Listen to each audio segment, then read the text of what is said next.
All right. Hi, everybody. I am going to be explaining Joseph Renzulli's three-ring conception of giftedness. So just to kind of start with an overview, I'll talk a little bit about who Joseph Renzulli is. I will talk about those three rings of his conception of giftedness. And then I will also talk about his school-wide enrichment model. So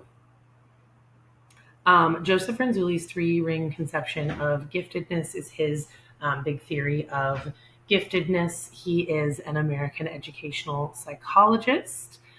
He's a professor at the University of Connecticut, and he is the director of the Renzulli Center for Creativity, Gifted Education, and Talent Development.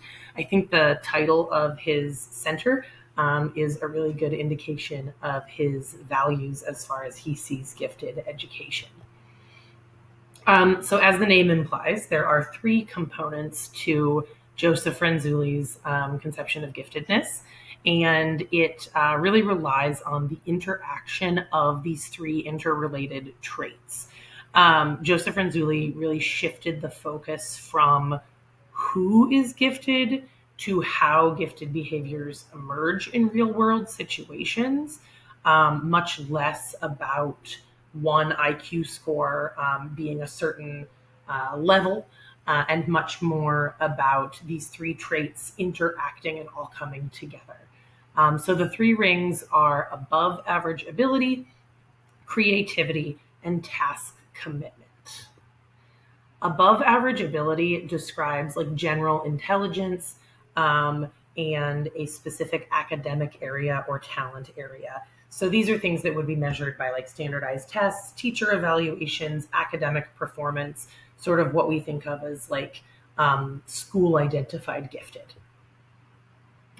This component reflects a strong foundation of intellectual or subject specific capability, but it's important for Renzulli to note that it is not enough on its own to result in gifted behavior. So some of those earlier theories, this would have been it. They have a high IQ, they're high achieving in intellectual endeavors, but that is just one of the three pieces. There also needs to be creativity. So creative thinking, unique thinking, imagination, innovation. That would be creativity is crucial for applying knowledge in meaningful, productive, and unique ways. It is especially useful in solving real world problems. This is another big piece of Renzulli's theory is that giftedness needs to be applied to real world situations, not just an academic skill. So for creativity, it might be measured in creative thinking tasks like Torrance tests or like a portfolio review. The final piece of the three-ring theory is task commitment. This one I thought was a really interesting piece. It has to do with perseverance, work ethic, the ability to stick with something. And it is without task commitment, even highly creative and capable individuals may not achieve as much as they are able. So, in order to qualify in Renzulli's eyes as gifted, not only do you have to be above average intellectually and be able to have this creative thinking ability, you also need to be able to follow through with both of those together.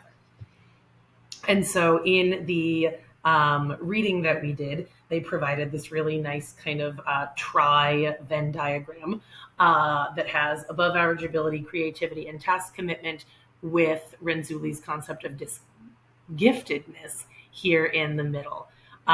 Meaning, like I said earlier, that giftedness is not a fixed trait. It's the interaction between the three components that can develop in different individuals under enriching conditions. So this is another thing that made Renzulli's theory different from maybe some of the earliest theories of giftedness is that he believes it's something that can develop. It's not fixed, it changes. And given the right environment, it can be something that develops, improves, changes. And so that's where his school-wide enrichment model comes in. There are three types: general, group, and individual. And those are ways that a school can interact with students. So this would be provided to everyone, small groups, and the individual. and that is Joseph Franzuli's three ring conception of gift